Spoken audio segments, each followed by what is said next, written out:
Assalamualaikum warahmatullahi wabarakatuh. Alhamdulillahilladzi an'amana bi ni'matil imani wal islam. Asyhadu an la ilaha illallah wahdahu la syarikalah wa asyhadu anna Muhammadan abduhu wa rasuluh. Allahumma salli wa sallim ala nabiyyina Muhammad wa ala alihi wa sahbihi wa man wala. Amma ba'd. Para jamaah yang dirahmati Allah, alhamdulillah pagi hari ini kita bisa bertemu lagi dalam kesempatan yang baik. Mudah-mudahan dalam kesempatan yang baik ini kita bisa melakukan aktivitas yang terbaik sehingga apa yang kita lakukan itu bisa memberi manfaat bagi diri kita di dunia wal akhirah. Para jamaah yang dirahmati Allah, kemarin saya sudah sedikit menjelaskan tentang harta simpanan yang paling berharga di antara sekian banyak harta simpanan yang kita miliki. Yang pertama adalah lisan yang selalu berzikir, yang kedua hati yang selalu bersyukur, dan yang ketiga istri salihah yang mendukung suaminya untuk memperkokoh iman dan beramal soleh untuk kepentingan akhirat. Nah, para jamaah yang dirahmati Allah, nah pada kesempatan hari ini, pada pagi hari ini saya ingin melanjutkan karena kemarin ada sedikit gangguan di jaringan internet yang ada di rumah saya sehingga terputus di tengah jalan. Meskipun beberapa jamaah sudah menghubungi saya agar hari ini saya berbicara tentang persoalan nuzul Quran, saya tetap akan melanjutkan apa yang masih belum selesai sambil nanti kita bisa cerita banyak tentang nuzul Quran yang tidak secara khusus kita berbicara tentang masalah itu. Nah, para jamaah yang dirahmati Allah, sekali lagi ketika kita bicara tentang lisan yang berzikir, nah, sebenarnya sederhana kalau kita mau menjelaskan. Lisan itu adalah sesuatu yang bisa kita pakai sebagai alat untuk mengingat Allah. Tetapi aktivitas lisan itu sebenarnya akan memberi makna pada diri kita kalau semua itu kita gerakkan dari hati kita, dari lubuk hati yang paling dalam. Semakin kita itu bisa menggerakkan lisan kita dari hati kita, disitulah kita akan mendapatkan ketenangan. Karena tindakan yang kita lakukan yang bertentangan dengan kata hati itu sebenarnya tidak membuat kita nyaman. Apapun tindakan itu. Termasuk yang saya ceritakan kemarin tentang kebohongan. Orang berbohong itu sebenarnya menyiksa diri sendiri karena orang yang berbohong itu tidak akan tenang. Minimal takut ketahuan. Sementara orang yang jujur, dia akan selalu tenang karena apa? Apa yang dia lakukan itu selaras dengan kata hatinya. Karena kata hati itu selalu berpihak pada kejujuran. Demikian juga kalau kita itu bicara secara serius, sebenarnya hati kita itu berpihak pada kebenaran, pada kebaikan, sehingga setiap perilaku kita yang berseberangan dengan nilai kebenaran dan kebaikan, atau dalam bahasa yang sederhana, tindakan kita yang salah, tindakan kita yang tidak baik, itu akan melawan kata hati kita sehingga kita merasa tidak nyaman ketika kita melakukan tindakan yang tidak baik dan tidak benar. Kita akan selalu bersembunyi dan selalu ingin tidak menampakkan keburukan-keburukan yang kita miliki ketika kita bertindak. Ya, apapun tindakan kita itu. Ketika kita itu mau berbohong, kita selalu ingin mencari celah bagaimana kebohongan kita itu tidak akan diketahui orang. Orang mencuri itu akan mencoba untuk mencari celah agar tindakannya itu tidak diketahui orang. Koruptor pun diam-diam. Koruptor itu menjadi tidak diam-diam karena temannya banyak, karena korupsi itu sudah dilakukan secara kolektif, yang istilah sekarang disebut dengan korupsi berjamaah. Meskipun istilah itu menjadi tidak pas itu sebenarnya kalau dikatakan.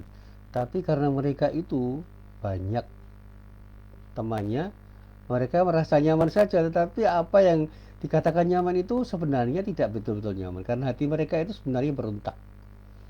Apalagi ketika ketahuan, nah baru orang akan kesulitan untuk menyembunyikan sesuatu yang telah mereka lakukan, sehingga mereka berusaha untuk berkelit dan bahkan melakukan pembelaan yang bermacam-macam.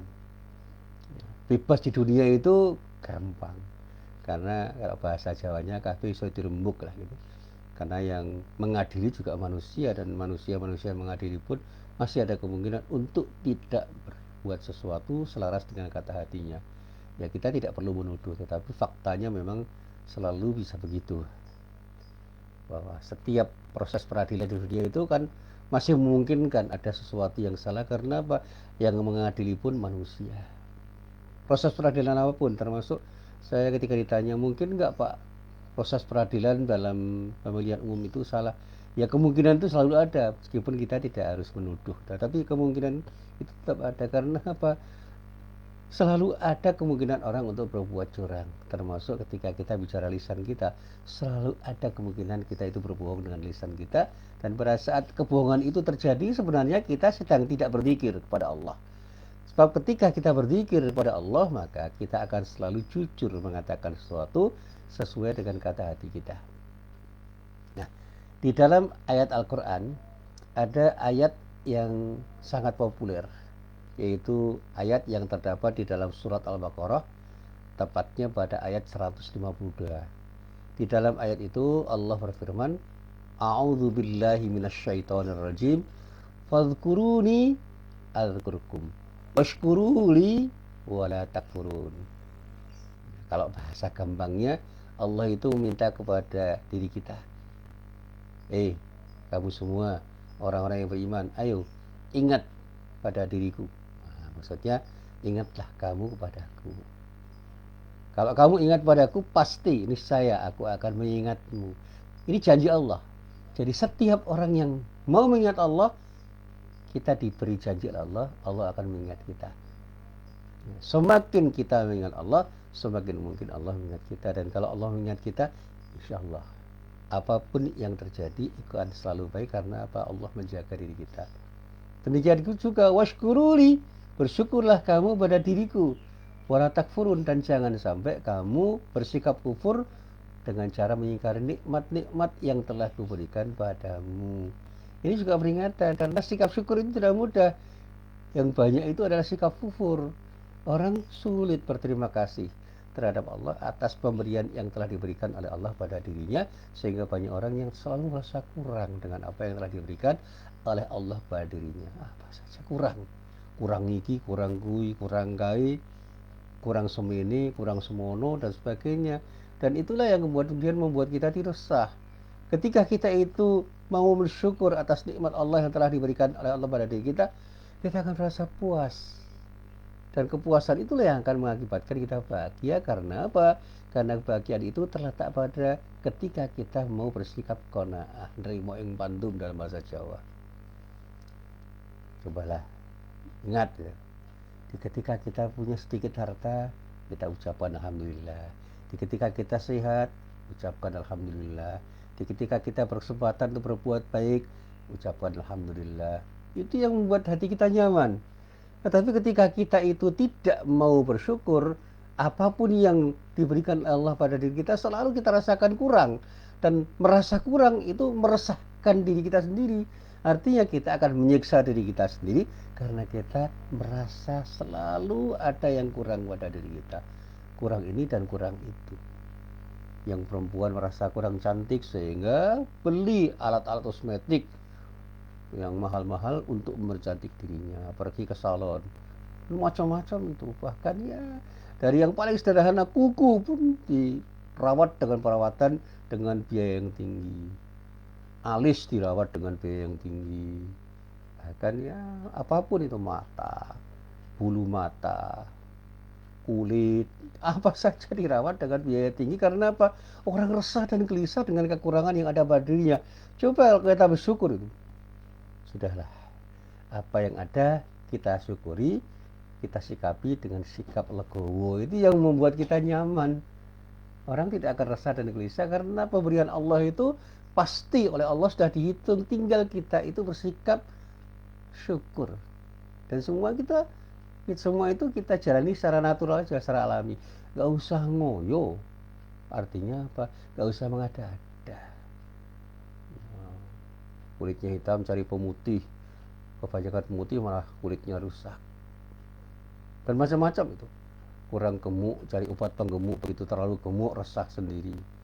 Terlalu gemuk cari obat pengurus, setelah kurus malah resah sendiri. Dan masih banyak lagi hal yang membuat kita itu resah karena apa? Sikap kita sendiri yang tidak bersyukur terhadap nikmat Allah. Dan ketika kita tidak bersyukur terhadap Allah atas nikmat yang telah diberikan oleh Allah pada diri kita, sebenarnya kita tidak sedang mengingat Allah. Sebab kalau kita ingat Allah, Allah itu selalu memberikan sesuatu yang terbaik, dan kita sikapi dengan sikap positif, insya Allah semuanya akan membuat kita tenang. Rasulullah di dalam sebuah riwayat dinyatakan mengucapkan sebuah hadis qudsi, firman Allah yang disebut oleh Rasulullah itu bisa kita lacak nanti di dalam kitab Sahih Bukhari maupun Sahih Muslim. Kalau di dalam kitab Sahih Bukhari ada pada juz 9 halaman 148. Hadisnya hadis nomor 7405. Sementara pada Sahih Muslim bisa kita lacak pada juz 8 halaman 622. Hadisnya nomor 6981, dan hadis ini berasal dari Abu Hurairah sahabat Rasulullah radhiyallahu anhu. Di dalam hadis itu dinyatakan yaqulullah ta'ala, Rasulullah itu menyebut firman Allah Ta'ala. Apa firman Allah itu? Disebutkan di sini, ana inda dhanni 'abdi bi wa ana mahu idza dzakarani fa in dzakarani fi nafsihi dzakartuhu fi nafsi wa in dzakarani fi mala'in dzakartuhu fi mala'in khairin minhum. Jadi dinyatakan oleh Rasulullah bahwa Allah itu berfirman, aku sesuai dengan persangkaan hambaku. Aku bersamanya ketika ia mengingatku. Jika ia mengingatku saat bersendirian, aku pun akan mengingatnya dalam diriku. Dan jika ia mengingatku di sebuah perkumpulan, aku pun akan mengingatnya di kumpulan yang lebih baik daripada kumpulan-kumpulan yang ada itu. Ada di dalam syarahnya dikatakan kumpulan, maksudnya kumpulan malaikat. Ya. Jadi kalau orang-orang itu menyebutnya sendiri ketika berzikir, ya Allah, langsung mengingat orang yang mengingatnya. Tapi kalau menyebutnya bersama-sama, Allah akan menyebutnya lebih baik daripada apa yang mereka sebut di dalam kumpulan itu, karena apa? Allah menyertakan malaikat-malaikat untuk mengamini apa yang mereka ucapkan. Apalagi ketika mereka berdoa, insya Allah doanya akan dikabulkan Allah, karena malaikat pun ikut mengamini dengan harapan mudah-mudahan Allah mengabulkan doa-doa mereka. Ini syarah hadis yang saya sampaikan dalam kesempatan hari ini. Nah, para jamaah yang dirahmati Allah, lisan yang selalu berzikir kepada Allah itu akan menjadikan seorang hamba itu akan senantiasa diingat Allah oleh Allah. Diingat Allah itu janji Allah. Jadi kalau kita itu mengingat Allah, Allah berjanji akan mengingat diri kita. Dan kalau Allah itu mau mengingat diri kita, tentu saja Allah akan berikan kepada diri kita berbagai macam kenikmatan kepada diri kita. Karunia-Nya akan diberikan pada diri kita, rahmat-Nya akan diberikan pada diri kita. Termasuk di dalamnya hidayah, taufik, inayah, ma'unah, dan segala macam kebaikan yang pada akhirnya akan memberikan nilai kebaikan pada diri kita. Maka dikatakan lisan yang senantiasa berzikir kepada Allah akan membuat hati orang itu akan terjaga. Terjaga dari apa? Terjaga dari godaan setan, sehingga apapun yang ada di dalam hatinya itu selalu memunculkan sesuatu yang baik. Nah, dikatakan di dalam bahasa yang lain, Imam Ahmad bin Hanbal itu mengatakan bahwa berzikir itu bagaikan benteng yang kokoh yang bisa membentengi seseorang dari musuhnya. Sementara musuh kita yang sebenarnya itu cuma satu, setan. Dengan berbagai macam bujuk rayunya yang bisa membuat kita terkesima dan tergelincir. Dan kala itu kemudian kita harus menjaga diri untuk tidak terjaga, untuk tidak tergoda dan selalu terjaga dari godaan setan dengan cara apa? Zikrullah, mengingat Allah. Sederhana sekali. Nah, para jamaah yang dirahmati Allah, sekali lagi, lisan yang senantiasa berzikir, mengingat Allah, membuat hati orang itu selalu akan jadi hati yang bersih. Ini hati yang bening, yang dalam bahasa agama sering disebut dengan suci. Dan insya Allah orang itu akan diberikan Allah untuk menjalankan syariat Allah sebagaimana yang juga disebutkan di dalam sebuah hadis. Itu dikatakan begini, Ada seorang laki-laki yang tidak disebut namanya, itu berkata begini, "Ya Rasulullah, inna syara'i al-islami qad kathurat alayya, fa'anbi' minha bi syai'in atasyabbatu bi." Qala, "La yazalu lisanuka ratban bi dzikrillah." Nah, laki-laki itu mengucapkan sesuatu kepada Rasulullah dengan ucapan, "Wahai Rasulullah, sungguhnya syariat Islam itu sudah banyak yang saya ketahui. Nah, saya minta beritahukan kepada kami sesuatu yang ketika kau beritahukan sesuatu itu kepada kami, kami bisa berpegang teguh kepada apa yang kau beritahukan kepada kami itu." Nah, atas permintaan itu kemudian Rasulullah bersabda. Apa sabda Rasulullah? Sabdanya sederhana, "Hendaklah lidahmu senantiasa basah." Artinya selalu berzikir kepada Allah. Jadi resepnya cuma satu, zikrullah. Itu aja. Jadi kalau Anda itu mau mengingat Allah, insya Allah itu semua yang disyariatkan oleh Allah itu akan dengan mudah kita lakukan, sehingga kita bukan hanya ingin taat pada Allah, tetapi menikmati perbuatan-perbuatan yang kita lakukan, yang semuanya itu wujud, merupakan perwujudan dari keinginan kita untuk menjalankan syariat Allah. Ya. Jadi ibadah itu kalau sudah dinikmati itu menjadi enak. Karena apa? Yang terjadi itu adalah pertemuan antara kita Allah, karena kita mencintai Allah, Allah pun mencintai kita, dan dalam cinta itu ada keridhaan orang untuk datang hadir kepada Allah, dan Allah pun ridho. Sehingga dikatakan dalam bahasa yang sederhana menjadi radiyatan mardiyah. Yang beribadah ridho, yang diibadahi juga ridho. Yang meminta ridho, yang dimintai ridho. Kalau orang meminta sesuatu kepada yang dimintai, sama-sama ridho, insya Allah permintaan pun akan diberikan oleh siapapun yang diminta. Nah, ketika kita beribadah kepada Allah dan ibadah kita itu kita laksanakan dengan ridho, insya Allah Allah pun ridho terhadap apa yang kita lakukan, sehingga ibadah kita akan diterima oleh Allah Subhanahu wa Ta'ala. Nah, para jamaah yang dirahmati Allah, nah, di dalam hadis ini dikatakan ketika ada seorang laki-laki yang mengadu kepada Rasulullah tentang syariat Islam yang banyak. Syariat Islam itu ketentuannya banyak.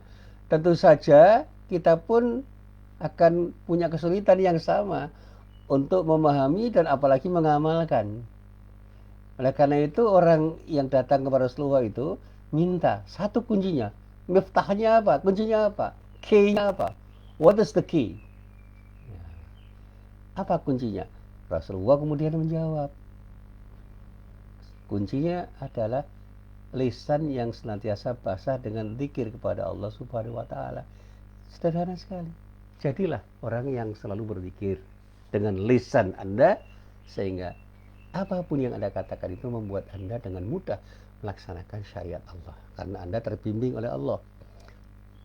Nah, para jamaah yang dirahmati Allah, hal itu menunjukkan bahwa orang-orang yang senantiasa lisannya basah dengan zikir kepada Allah, itu dijamin oleh Allah. Allah akan memberikan kekuatan kepadanya untuk menjalankan perintah-perintahnya dan juga menjauhi larangan-larangannya.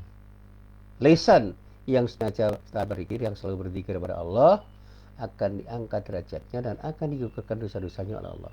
Karena ketika seseorang itu mengucapkan misalnya Subhanallah, akan dituliskan untuknya pahala yang banyak. Bahkan digambarkan di dalam sebuah hadis akan dituliskan untuknya 220 derajat. 20 derajat apa saja akan digugurkan darinya 20 dosa, dan akan dituliskan untuknya 20 kebaikan dari Allah. Nah, jumlah-jumlah yang seperti ini tidak harus kita pahami secara letterlek, secara harfiah.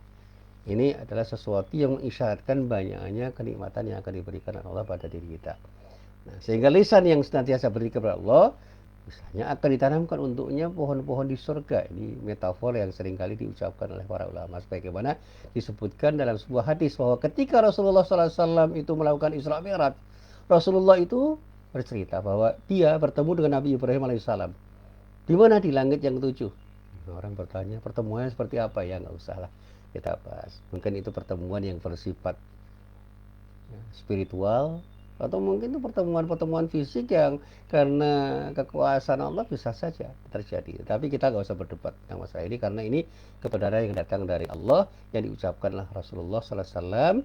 Beliau mengatakan saya ketika melakukan Isra Mi'raj itu bertemu dengan Nabi Ibrahim alaihissalam. Dan pada waktu itu kata Rasulullah, Nabi Ibrahim alaihissalam menyampaikan pesan kepada dirinya sebagaimana diceritakan oleh Rasulullah sendiri. Dia mengatakan, laki itu Ibrahim lailata usriyabi faqala ya Muhammad akri ummataka min lissalam wa akhbirhum annal jannata tayyibatut turbah adbatul ma wa annaha qi'an wa anna ghirasaha subhanallahi walhamdulillahi wa la ilaha illallah wallahu akbar. Nah, diceritakan di dalam hadis ini Rasulullah menyatakan, aku bertemu dengan Ibrahim pada malam ketika aku di Isra Mi'rajkan. Kemudian Nabi Ibrahim dikatakan ngomong sama Nabi Muhammad. Apa yang dikatakan oleh Nabi Ibrahim? Nah, dikatakan oleh Rasulullah, Nabi Ibrahim berkata begini, wahai Muhammad, sampaikan salam dariku kepada umatmu dan beritahukan kepada mereka bahwa surga itu debunya harum, airnya segar, dan surga itu yang disebut oleh Ibrahim itu dikatakan tanahnya datar. Jadi tidak berkelok, tidak gerunjal-gerunjal dalam bahasa Jawa. Semua itu datar, artinya itu menggambarkan betapa enaknya di surga. Nah, kemudian yang terakhir ini yang menarik. Tanamannya adalah kalimat Subhanallah walhamdulillahi wa la ilaha illallah wallahu akbar. Nah, tumbuh-tumbuhannya, tanamannya itu adalah kalimat Subhanallah walhamdulillahi wa la ilaha illallah wallahu akbar. Artinya, Maha suci Allah, segala puji bagi Allah, tidak ada Tuhan yang berhak disembah kecuali Allah, dan Allah Maha besar. Inilah riwayat yang bisa kita baca di dalam kitab Sunan At-Tirmidzi. Riwayat Imam At-Tirmidzi dari Abdullah bin Mas'ud radhiyallahu an pada juz 5 halaman 510, hadisnya nomor 3462. Ya. Para jamaah yang dirahmati Allah, disinilah kita bisa memahami lisan yang senantiasa banyak berzikir kepada Allah, pada hakikatnya ia itu sedang menanam pohon-pohon dan tanaman-tanaman di surga itu untuk dirinya sendiri. Lisan yang senantiasa berzikir kepada Allah itu dijamin oleh Allah akan dijaga untuk mengucapkan sesuatu yang selalu akan menjadi baik ucapannya dan tidak mungkin mengucapkan sesuatu yang buruk, sehingga ia akan jauh dari ucapan-ucapan yang akan mendapatkan azab dari Allah. Dia tidak pernah berghibah, apalagi memfitnah, jauh dari kedustaan dan mengucapkan kata-kata yang tidak sepantasnya dikatakan. Lisan yang selalu berzikir kepada Allah sungguh menguntungkan pelakunya, sungguh memberikan bahagia dan ketenangan serta ketentraman baginya. Ini yang selaras dengan firman Allah di dalam surah Ar-Ra'd ayat 28. Ala bidzikrillah tatma'innul qulub. Ingatlah, hanya dengan mengingat Allah hati menjadi tenteram. Jadi ucapan zikir itu sederhana dan yang sering diucapkan oleh Rasulullah dan para sahabat itu menurut riwayat yang saya baca adalah kalimat Subhanallah walhamdulillahi wa la ilaha illallah wallahu akbar. Ini yang seringkali diucapkan oleh para ulama, para ustadz, para mubalik ya, dalam membimbing para jamaahnya untuk berzikir. Ustadz Arifin Ilham, Allah yarham, juga membimbing dengan zikir seperti ini. Dan indah sekali kalau kita ucapkan dengan tenang, dengan nyaman, tanpa ada keterpaksaan, karena semua kita ucapkan dengan ucapan-ucapan yang selaras dengan kata hati kita.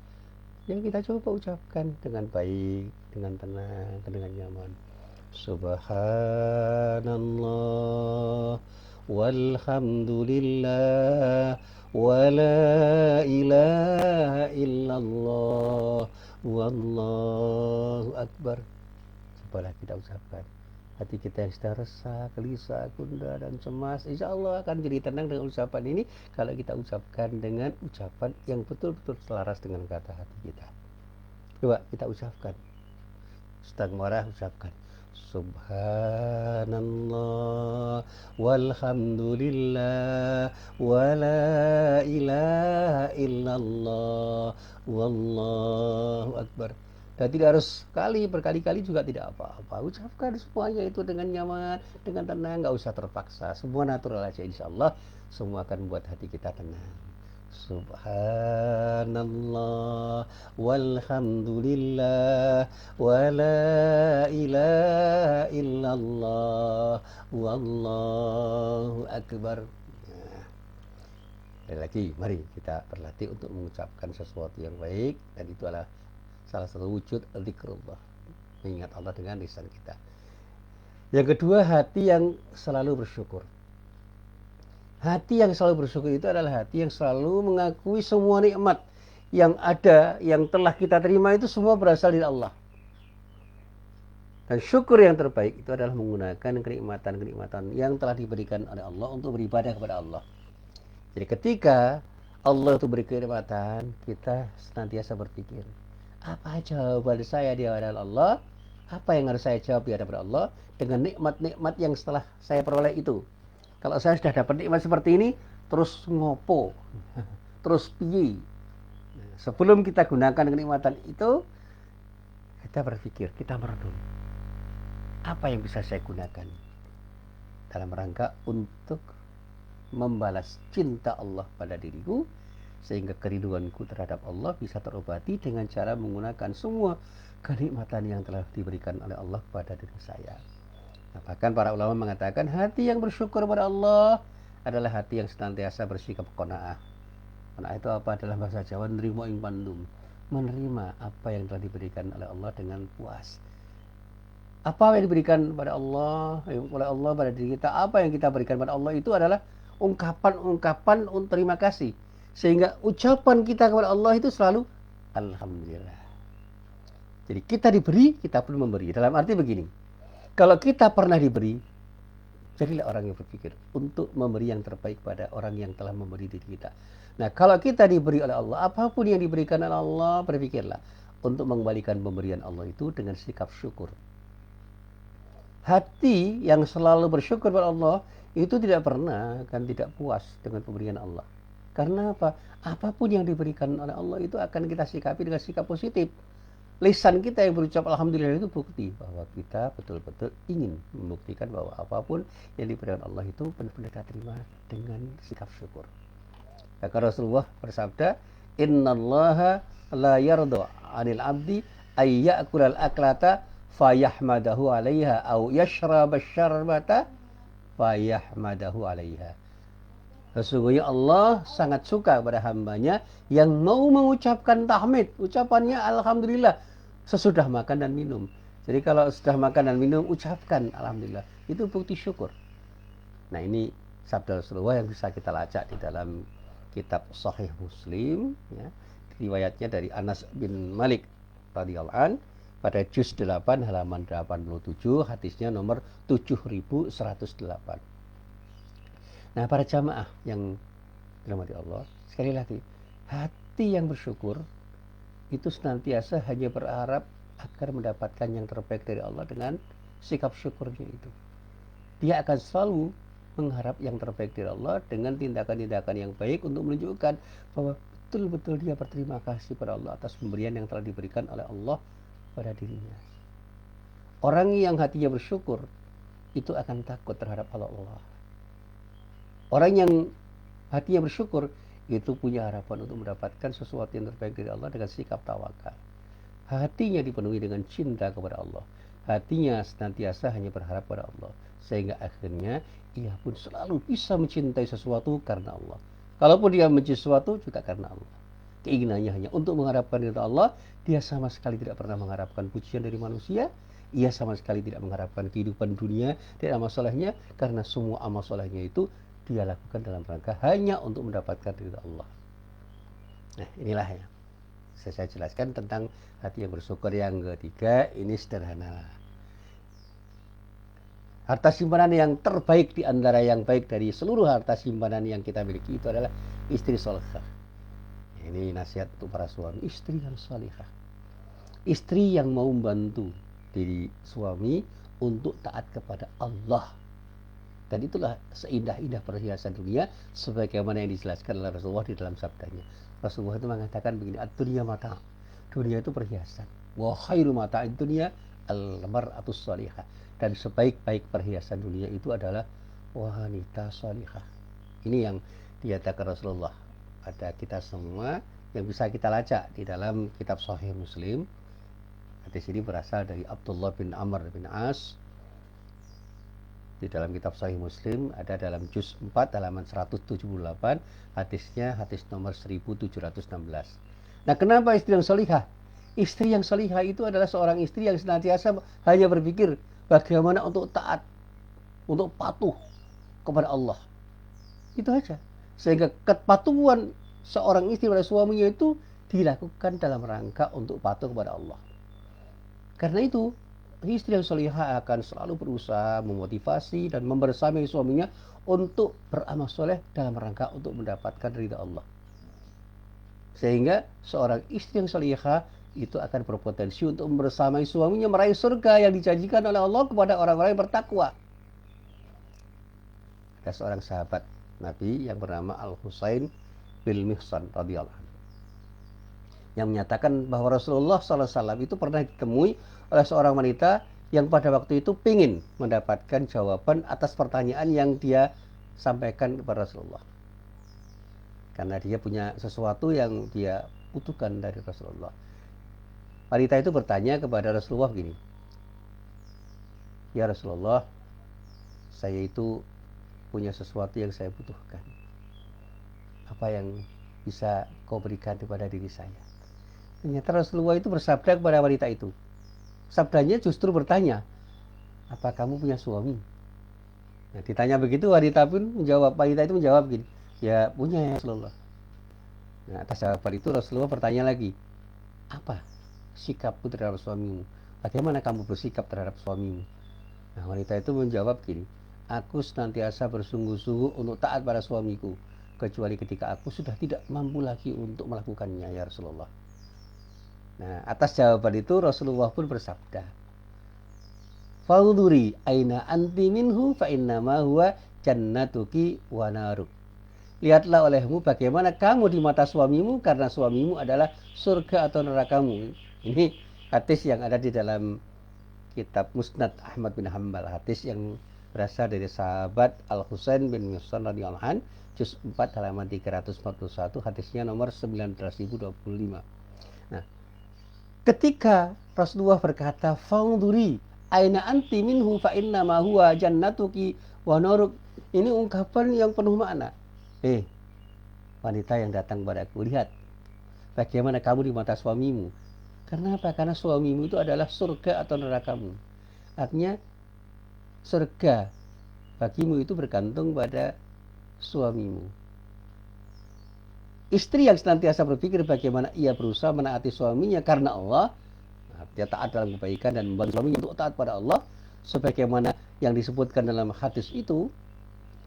Karena Rasulullah menyebut tentang suami istri yang apabila suaminya itu ingin beramal soleh, istrinya mendukung. Ketika suaminya mau berbuat maksiat, istrinya mencegah. Termasuk ilustrasi yang digambarkan Rasulullah itu, ketika istrinya ingin sholat, suaminya ingin juga sholat. Ketika suaminya itu ingin sholat, istrinya juga ingin sholat. Artinya apa? Ada kebersamaan untuk taat pada Allah. Ketika suaminya ingin bersedekah, istrinya mendukung. Ketika suaminya ingin beramal soleh dalam bentuk apapun, istri mendukung. Begitu suaminya mau berbuat sesuatu yang tidak baik, istrinya langsung mencegah. Itu istri yang salihah. Akan di dalam sebuah sabdanya begini, Rasulullah mengatakan, "Rahimallahu rajulan qama min laili fa shalla wa aqadha imra'atahu fa shallat. Fa in abad rasya fi wajhihal ma'. Rahimallahu imra'atan qamat min al-laili fa shallat wa aqadat zawjaha fa shalla. Fa in aba rasyat fi wajhihil ma'." Nah, Rasulullah mengatakan, "Rahimallahu rajulan." Semoga Allah merahmati seorang laki-laki. Qama min laili, yang bangun di waktu malam. Jadi rahmat Allah akan diberikan pada seorang laki-laki yang mau bangun di waktu malam. Lalu laki-laki itu melaksanakan sholat malam. Dan ketika dia melaksanakan sholat malam, ia bangunkan istrinya. Dan istrinya pun juga melaksanakan sholat karena diajak suaminya. Kalau istrinya enggan untuk bangun, ia percikan air ke wajah istrinya itu sehingga istrinya itu mau bangun dan melaksanakan qiyamul lail. Rasulullah juga mengatakan semoga Allah juga merahmati seorang perempuan yang bangun di waktu malam lalu ia melaksanakan sholat dan ia pun juga membangunkan suaminya untuk melaksanakan sholat malam. Lalu sang suami juga melaksanakan sholat atas ajakan istrinya itu. Dan bila suaminya enggan atau tidak mau melaksanakannya, ia pun membersihkan air ke wajah suaminya dengan lembut seperti yang juga dilakukan oleh suaminya. Ini hadis yang diriwayatkan oleh Ibnu Majah, ya, di dalam kitab Sunan Ibnu Majah dari sahabat Abu Hurairah, juz 2 halaman 361, hadisnya hadis nomor 1336. Nah, indah sekali. Jadi Allah akan merahmati suami istri yang saling membantu untuk bangun melakati Allah dalam rangka untuk beribadah. Istrinya dan suaminya sama-sama punya kebersamaan di dalam taat kepada Allah. Karena itu, sekali lagi, mari jadilah suami dan istri yang saling membantu untuk taat kepada Allah. Jaga lisan kita untuk selalu basah dengan zikrullah dan penuhi hati kita dengan sikap syukur kepada Allah, sehingga begitu kita punya istri atau punya suami, insya Allah kita pun akan selamat fit dunya wal akhirah dan mendapatkan surga yang dijanjikan oleh Allah kepada diri kita. Amin ya rabbal alamin. Inilah apa yang bisa saya sampaikan untuk melengkapi kajian yang kemarin terpotong. Mudah-mudahan bermanfaat. Billahi taufik wal hidayah. Wassalamualaikum warahmatullahi wabarakatuh.